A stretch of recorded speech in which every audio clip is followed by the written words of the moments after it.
Napili nga Best City Police Station ang Talisay City Police sa Tibuok, Region 7 atol sa pagtapos sa 30th Police Community Relations Month.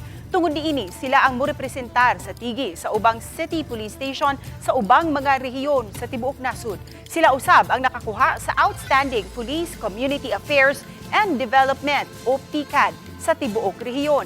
Nakuha usab nila ang maong mga award sa provincial level. Ug ang Best Senior PNCO of the Year ang usa sa mga personnel sa Talisay City nga si Police Master Sergeant Marjorie Bero.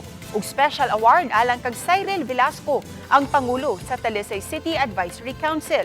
Gipasabot ni Police Lieutenant Colonel Myla Maramag nga nakita ang mga best practices sa ilang istasyon sa pagsiguro sa kahapsay ug kalinaw sa dakbayan. Gihangop sa Talisay City LGU ang kalampusan sa kwerpo sa ilang kapulisan.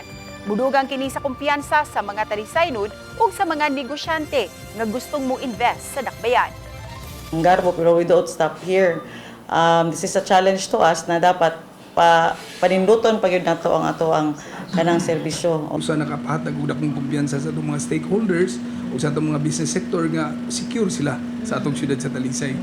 Nga mahimo sila mo invest sila sa Talisay kay in terms of police visibility, in terms of peace and order.